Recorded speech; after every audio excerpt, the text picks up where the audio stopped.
Hello everyone, welcome back to our channel lesson diary. आज हम chapter number 4 banking and monetary policy start करेंगे। Chapter के जितने भी टॉपिक्स है उनको अलग अलग वीडियोस में हमने डिवाइड कर दिया है। आज के लेक्चर में बैंकिंग क्या होता है, बैंक की डेफिनेशन क्या है और क्लासिफिकेशन ऑफ बैंक्स वो समझेंगे। स्टूडेंट, बैंकिंग क्या होता है? तो बड़े ही सिंपल अगर डेफिनेशन दी जाए, वेरी सिंपल डेफिनेशन, तो bank is an institution which provides services of banking. Banking की सर्विस जो भी इंस्टीट्यूशन प्रोवाइड करता है वो एक बैंक है। अब बैंकिंग सर्विसेज क्या है, ये डेफिनेशन को कोई बोले एक्सप्लेन करो, एलेबोरेट करो, तो इसकी एक और डेफिनेशन बन सकती है that a bank is a commercial organisation which functions to make profit. A bank is a commercial organization which functions to make profit. How it will make profit? How the bank will make profit? By accepting money from the people in the form of deposit. लोगों से deposit लेगी। अब लोग deposit क्यों करेंगे? So bank will pay interest in return. So once again, what is a bank? Bank is a commercial organization which intends to make profit by accepting money from the people and paying them interest in return.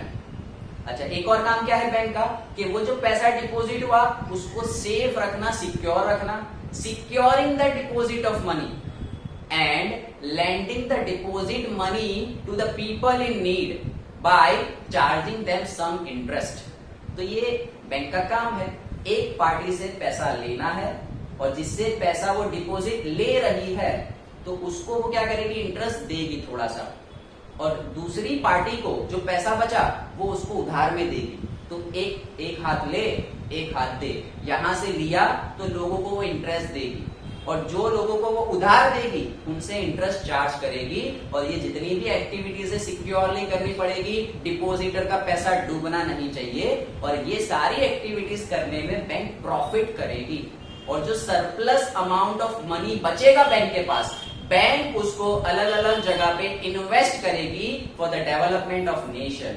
तो इन सारी चीजों को सम किया जाए, summation कर ले, तो bank की बड़ी सिंपल डेफिनेशन है, bank is a commercial organisation which intends to earn profit by accepting money from the people and paying them interest in return, securing the deposit of the people, lending the deposited amount to the people who are in need by charging them some interest, and investing the surplus amount of money in the development of nation, then such an organization is called a bank. So this was the definition of bank. अब आ जाते हैं classification पे कि there are different two types of banks. एक है scheduled bank, एक है सेंट्रल बैंक। ठीक है, शेड्यूल्ड बैंक क्या है, सेंट्रल बैंक क्या है, उसकी डेफिनेशन समझे, हम उसको अंडरस्टैंड करें उससे पहले एक छोटा सा क्वेश्चन। ठीक है, आप भी सोचो, मैं भी सोचता हूं कि बैंक की डेफिनेशन तो आपने डिटेल में समझी। बैंक एक ऑर्गेनाइजेशन है जो कुछ लोगों से पैसा लेगा, उनका पैसा सेफली रखेगा और उन लोगों को इंटरेस्ट दे देगा। अब ये पैसा वो दूसरी जगह पे लोगों को उधार दे देगा, उनसे वो इंटरेस्ट चार्ज करेगा। तो क्या ये डेफिनेशन में जितनी चीजें आ रही है वो हर ऑर्गेनाइजेशन करेगी वो बैंक हो जाएगी? जैसे for example I am having a organisation with XYZ limited company, और मेरी ऑर्गेनाइजेशन ये सारे काम कर रही है, लोगों से पैसे ले रही है, कुछ लोगों को पैसे दे रही है, कहीं पे इंटरेस्ट चार्ज कर रही है, कहीं पे इंटरेस्ट दे रही है, पैसे को रोल आउट कर रही है और सिक्योरली सब हो रहा है।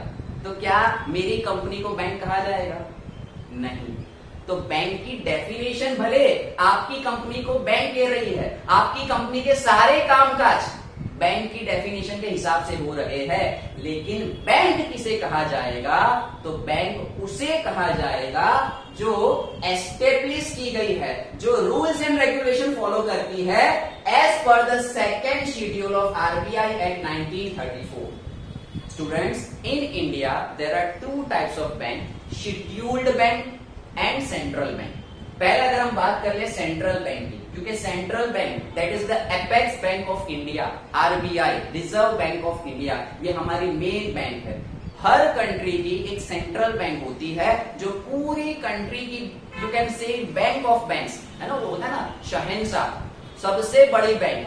तो हमारी कंट्री की सेंट्रल बैंक है RBI reserve bank of India, जिसे एपेक्स बैंक भी कहा जाता है। ये कब एस्टेब्लिश हुई? तो ये ब्रिटिश रूल में 1 अप्रैल 1935 को एस्टेब्लिश हुई थी और इसको नेशनलाइज पूरी कंट्री की सेंट्रल बैंक का होता रेप्यूटेशन कब नेशनलाइज हुई वो 1 जनवरी 1949 आफ्टर इंडिपेंडेंस। तो हमारे इंडिया की सेंट्रल बैंक है जिसको हम एपेक्स बैंक कहते हैं, सबसे important bank, the bank of banks, सभी बैंकों का शहंशाह, that is your RBI, reserve bank of India, established 1 अप्रैल 1935 और नेशनलाइज कब हुई 1 जनवरी 1949। अब रिजर्व बैंक, सेंट्रल बैंक आप समझ गए। सेंट्रल बैंक के क्या फंक्शंस है, उसके primary, secondary functions, monetary function, non monetary function, वो हम नेक्स्ट लेक्चर में देखेंगे। हम सीधा आ जाते हैं शेड्यूल्ड बैंक के। तो अब आपको समझ में आ गया कि दो टाइप के क्लासिफिकेशन है बैंक में। पहला टाइप है सेंट्रल बैंक, दूसरा टाइप है शेड्यूल्ड बैंक। सेंट्रल बैंक में एक ही है आरबीआई, उसको नेक्स्ट लेक्चर में पूरा कंप्लीट करेंगे। कंप्लीट इन्फॉर्मेशन अबाउट आरबीआई हम देखेंगे। अभी सिर्फ हमने ऊपर की इन्फॉर्मेशन देख ली कि आरबीआई क्या है, कब एस्टेब्लिश हुई, कब नेशनलाइज हुई। So this is first type of bank in India, central bank. Second type क्या है, शेड्यूल्ड बैंक। अब मैंने अभी आपको एक एग्जांपल दिया था कि हर ऑर्गेनाइजेशन जो बैंक की डेफिनेशन को फॉलो करती है उसे इंडिया में बैंक नहीं कहा जाएगा। बैंक किसे कहा जाएगा, तो वो ऑर्गेनाइजेशन जो बैंकिंग की डेफिनेशन को फुलफिल करती है, साथ ही साथ वो second schedule of RBI act, as per the RBI act 1934, उसका जो सेकेंड शेड्यूल है, अगर वो उस चीज को फॉलो करती है, उसके हिसाब से एस्टेब्लिश की गई है, तो उसे हम शेड्यूल्ड बैंक कहेंगे। So what are scheduled bank? All those organisation that are established as per rules and regulation of second schedule of RBI Act 1934 are called scheduled bank. Now further, in scheduled bank there are two sub classification, commercial bank and cooperative bank। commercial bank क्या है, तो वो सारे bank जिनका establishment, जिनको found ही किया गया है with the only motive of profit making. Bank की डेफिनेशन खुद ही कहती है कि एक ऑर्गेनाइजेशन जो प्रॉफिट करती है, लेकिन कमर्शियल का मेन बिल्कुल फोकस होता है, ऐसा समझ लो बिजनेस हो रहा, commercial bank is a business bank, उसका मेन फोकस होगा प्रॉफिट करना। जबकि कोऑपरेटिव बैंक भी प्रॉफिट का इंटेंशन रखेगी, लेकिन कोऑपरेटिव और कमर्शियल में एक छोटा सा डिफरेंस है, वो हम देखेंगे। कमर्शियल बैंक, कोऑपरेटिव बैंक, ये दोनों के दोनों बैंक आरबीआई एक्ट 1934 के सेकेंड शेड्यूल के सारे रूल्स एंड रेगुलेशन को फॉलो करेगी और दोनों ही बैंक के सारे प्रॉपर्टीज, सारे वर्किंग सेम है। एक छोटा सा डिफरेंस है जो अभी हम देखेंगे कमर्शियल बैंक और कोऑपरेटिव बैंक के बीच। कमर्शियल बैंक क्या है, जो सेकेंड शेड्यूल आरबीआई एक्ट को फॉलो तो करती है, लेकिन उसका मेन एस्टेब्लिशमेंट होगा, फाउंडेशन होगा only and only with the intention, the sole purpose will be profit making, तो उसे हम कहेंगे कमर्शियल, पैसा कमाना। बैंक का ऑब्जेक्टिव होगा प्रॉफिट मेकिंग। अच्छा, कमर्शियल बैंक के अंदर भी फर्दर क्लासिफिकेशन है, public sector commercial bank, private sector commercial bank, foreign banks, regional rural bank, ये चार फर्दर सब टाइप है कमर्शियल बैंक के। ठीक है, चलो देखते हैं कमर्शियल बैंक के अंदर इन चारों को हम पढ़ लेते हैं, फिर हम आ जाते हैं कोऑपरेटिव बैंक में। कमर्शियल बैंक, कमर्शियल बैंक का मेन पर्पस, सोल इंटेंट क्या है, प्रॉफिट मेकिंग। तो ये चारों चार कमर्शियल हो गए। पहला पब्लिक सेक्टर कमर्शियल बैंक, तो वो सारे कमर्शियल बैंक जो प्रॉफिट करने के इंटेंशन से तो बने, कमर्शियल तो है, लेकिन उनके पूरी लगाम किसके हाथ में है, गवर्नमेंट के हाथ में है। They are completely owned by government, owned and run by government. जैसे कि फॉर एग्जांपल आपकी सबसे बड़ी commercial, public commercial bank India की State Bank of India, then you have example Bank of Baroda, ठीक है, और कोई एग्जांपल पंजाब नेशनल बैंक, ठीक है। तो अलग अलग एग्जांपल है, these are major two examples of public sector commercial bank. वो कमर्शियल भी है और पब्लिक के ओन में है, पब्लिक की ओनरशिप में है। Example State Bank of India and Bank of Baroda. Second आते हैं प्राइवेट सेक्टर कमर्शियल बैंक, वो सारे कमर्शियल बैंक जो प्राइवेटली ओन्ड है, that are run and govern by private organisation. जैसे प्राइवेट सेक्टर बैंक सबसे बड़ी HDFC, then you can take Kotak bank, then Axis bank, ICICI bank, है ना, आरबीएल बैंक, अलग अलग बैंक होगी, आपको देख लेना है। तो ये हो गई private sector commercial bank, example HDFC, Kotak, axis, ICICI.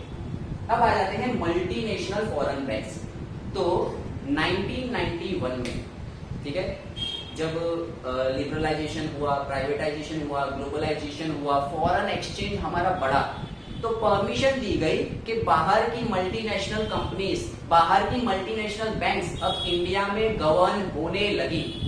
तो मल्टीनेशनल या फॉरेन बैंक्स वो बैंक है जो एक्चुअल में है बाहर की, किसी और नेशन की है, लेकिन वो अपना कामकाज इंडिया में कर रही है। जैसे for example Citi bank, then HSBC bank, ये दो बैंक ऐसी है, कई सारे और एग्जांपल है। ये दो बैंक बाहर की है, इनका ओरिजिन बाहर का है, आउट ऑफ इंडिया, बट ये इंडिया में इनको परमिशन है कि आप अपना बिजनेस कैरी आउट करो, आप अपनी बैंकिंग सर्विसेज इंडियन पीपल को दो। So that are multinational foreign banks. काम इनका भी है ये कमर्शियल प्रॉफिट करना, बट इनका ओरिजिन क्या है, इंडिया नहीं होगा, बाहर की बैंक है। Then comes regional rural banks. अब गवर्नमेंट ये चाहती है कोई भी इकोनॉमी हो वर्ल्ड की, उस इकोनॉमी की जितनी ज्यादा पॉपुलेशन बैंकिंग में इन्वॉल्व होती है, उतना ज्यादा इकोनॉमी को बूस्ट होता है। याद रखना, कोई भी इकोनॉमी हो वर्ल्ड की, जितने ज्यादा लोग डिजिटलाइज होंगे, बैंकिंग की तरफ बढ़ेंगे, बैंक से लेन देन करेंगे, जितना ज्यादा बैंक को मुनाफा होगा, उतना उस गवर्नमेंट का, उस कंट्री का डेवलपमेंट होने वाला है। तो गवर्नमेंट क्या चाहती है कि ज्यादा से ज्यादा लोगों को बैंकिंग में लाओ। जैसे जन धन योजना, अलग अलग हमारे अकाउंट्स ओपनिंग की अलग अलग योजनाएं होती है, जिससे ज्यादा से ज्यादा लोग आके बैंकिंग में जुड़े। तो हर रूरल गांव की जो एरियाज है, वहां पे छोटे छोटे बैंक्स बनाए जाते हैं। जैसे हम गुजरात की बात करें तो गुजरात रूरल कमर्शियल बैंक, अलग अलग नाम से अलग अलग बैंक्स खोले जाते हैं, जिसका मेन पर्पस होता है रूरल एरिया में बैंकिंग सर्विसेज को इजी करना। तो उन बैंक्स को हम कहते हैं रीजनल रूरल बैंक्स। तो ये हो गई आपकी कमर्शियल बैंक्स की टाइप। फिर से कहां से स्टार्ट किया था चैप्टर, बैंकिंग क्या होती है बैंक, उसकी डेफिनेशन देखी।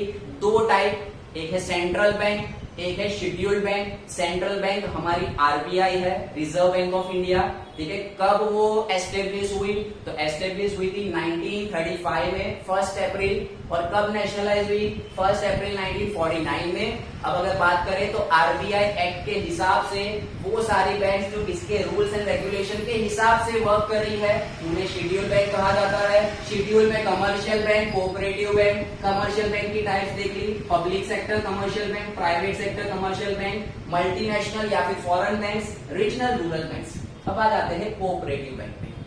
तो जो कामकाज कमर्शियल बैंक का है, जो डेफिनेशन कमर्शियल बैंक की है, वो सभी की सभी आपको यहाँ पे अप्लाई होगी। कोऑपरेटिव बैंक पूरे का पूरा वर्क करेगा कमर्शियल बैंक की तरह, वो भी पैसा कमाना है, लेकिन कमर्शियल बैंक वो गवर्न किया जाता है by the rules and regulation of banking policies. जो बैंकिंग पॉलिसीज बनाई गई है या बैंकिंग का एक्ट है, उस एक्ट के हिसाब से ये गवर्न होती है। Commercial bank they are governed and ruled under the act of banking institute. Banking institute का एक एक्ट बना हुआ है, उसके हिसाब से ये रन होती है।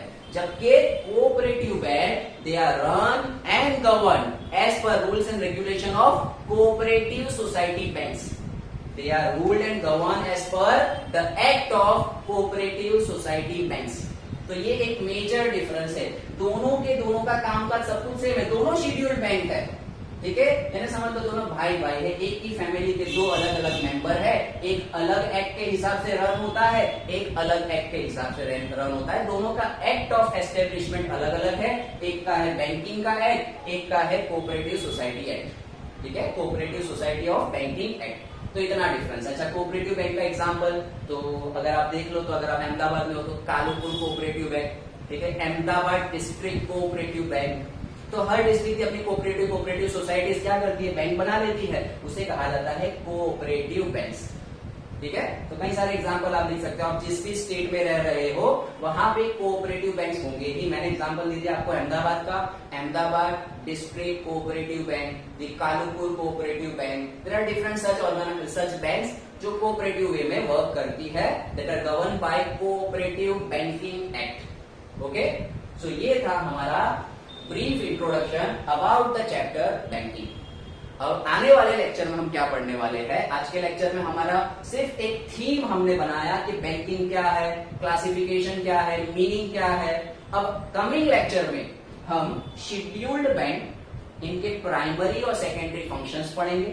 And coming next lecture you will have a lecture on functions of scheduled bank, that are primary and secondary, two types of function. Then coming next lecture we will talk about central bank and its function. तो अब main आपका जो topic आने वाला है वो है functions of bank, functions of your central bank, functions of scheduled bank. Here we end our lecture. Have a blessed day. Thank you.